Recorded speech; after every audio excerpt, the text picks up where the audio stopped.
First of all, David is very high. He has experience. Also left-handed, right? Or he changed the stance? Left-handed, yeah? Oh no, he's changing the stance. Here he's boxing with, what is his name? Compensing. 38 years old. Well, I can see that this fighter not so strong. David Nyika is much better. He's very athletic and has big experience. Bronze Olympic medal 2020. Well, I can see that he changed the fighting style since Olympic Games. Because when you are an Olympic boxer, you must be much faster. Not everybody understands that an amateur boxing is about sprinting. If we are comparing these with running, an amateur boxing is a pure sprinting where you must show your maximum for 3 minutes. But a professional boxing is more like a marathon. You must stay 12 rounds, explode somewhere survive. By watching that fight, I can see that Compensate is not his opponent. They're giving him those type of boxers to speed up as a professional, to feel the distance. But in real life, I'm always comparing it with Lomachenko, who was ready from his pro debut for a title shot. But that is out of rules. That's why this opportunity wasn't given to him. When everybody says that he's an Olympian, he must show something as a pro, to feel the distance, because that is a different type of sport. To understand it how to fight. No, it's not the same boxing as a pro, but the distance is different. 1-2 fights and let's go. And if you have good conditions, there are no problems. Therefore, there is the question with Jai Opetaia. What with Opetaia? He feels himself very good as a champion. He already boxed with me 2 fights and showed himself. At the beginning, he probably didn't believe in himself. I watched his fights before. He won a lot of fights by points, not so confidently. And the opponents, I think, were not very strong. But the break point was in the first fight with me, where he barely stood. I watched this fight just yesterday, 12th round. He literally survived in that fight and won it. I have no regrets. This is the story. A very long story. When I arrived in Australia and how I got sick last 7 days before the fight. My Australian sparring partners trained with me. One of them was dropped. The second one had an eye cut, but one of them was sick, and he infected me because we were always together, and that happened last week before my fight. I had a wild cough. What is it? A permanent diaphragm pressure, when it is always under the pressure. That's why I was tired already before the fight, but I showed a good fight. That's how it was.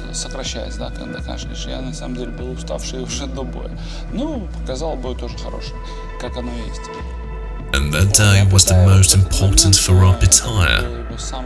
That was his break point for showing himself. I can compare it with Arthur Abraham, who boxed with Edison Miranda. Miranda broke him a jaw, and Arthur boxed this fight with a broken jaw and won it. And that's how he started to earn $1 million for every single fight.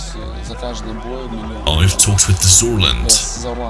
For every single fight, he started to earn a lot of money because he made his name that day. And this break point is going into the fighter's karma. When you are going through this path and you are going up, that is the same as I fought with Usyk when it was a break point for him with me. The hardest fight, and he endured that fight, and the judges gave him the push Everybody watched that fight, and then he became an undisputed champion where he are now, an undisputed cruiserweight champion and an undisputed heavyweight champion. I thought that Opetaia was broken after the fight with me, because he had a lot of troubles with his jaw. They made a serious surgery, and it wasn't recovered from the first attempt. Then he had some problems, inflammation, and the head was crushed. I read about that he was drunk and pissed on the police station, but that's okay, sometimes happens. And then he had great fights. He won both fights by KO the fighters who were undefeated, and it showed that he really grew up physically and emotionally. And our second fight, which was very hard to me, because I had only one arm.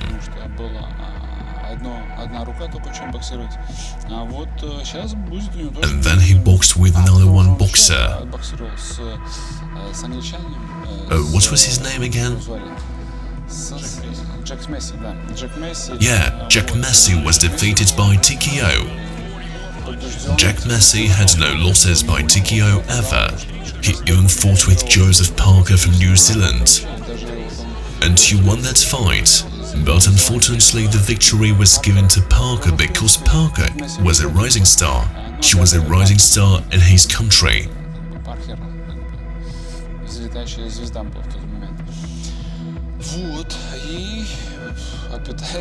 And Opetaia literally demolished him. Broke his nose immediately as he loves to do, broke his cheekbone. But anyway, Jack Massey lost his fight by TKO, and now he's going to fight with an Olympic medalist. First of all, Opetaia has much serious background. He is much more professional. I don't know what he's showing during the sparring sessions, but what he's showing in the actual fights, it's different. And he mentally can prepare, he's flaming. But what he's talking, I think that his team is helping. Usyk is talking a lot as well, but that is helping. That is helping to boost some adrenaline in the body. And that's how they are standing this fight emotionally. They can show much higher level. I think that David is going to be in real troubles, and his hate is not going to help him. Opetaia is going to press him down. He's going to jump more, because he has perfect footwork. He's much more mobile. I see that David is not so mobile. He's taking the fight from far distance. But Opetaia is a difficult one. He showed that when he boxed with Jordan. Jordan is a very good level fighter. He literally killed him from the first round. Nyika is an Olympic medalist. He's probably fighting from the very young age. I think that Nyika has something to show to Jai. But as I see his last fight, I don't really know, is this his last fight? What we are watching now? Carpensy is not an opponent for him, and even bookmakers are showing that Jai is a huge favorite. A very serious, and we can't say for 100%, boxing is boxing. It can be different. The only one trouble is for Jai Opetaia that he was in Saudi Arabia. When it was the fight Usyk vs Fury 2, that is not a professional thing for him, because he's going to the different country during the training camp. From the one side, he made it right. He showed himself. I don't know about his dressing. Maybe it is the traditional suit for his country. I don't know. But that is a huge minus for him because he must be focused on his camp. That is not good for his body. When he changed the location, that is a huge gap for his shape. He must already show it after a couple of days. 8th of January. It can play bad thing with him. But we'll see. It is easier when you are young, when you can make these crazy things. I remember myself young when we could go to the party, and everything was okay. I think Opetaia is going to rush from the first rounds. He would wait a bit, but I think that they know each other. As far as I know, they were sparring partners, but one thing is that when you are sparring partners, the different thing is the actual fight. I know it well, because I also had my ex-sparring partner when I fought my teammates. I remember how one of them told me, "Mairis, please don't hit so hard. I know that you would win." And in the real fight, how he gave me a hard jab in the first round. I was literally lost and knocked him out only in the second round. Luckily for me. Anyway, Jai Opetaia can't be relaxed, because his opponent is loaded for a victory. But Opetaia is also loaded for a victory. I think that 5th round, Opetaia by TKO.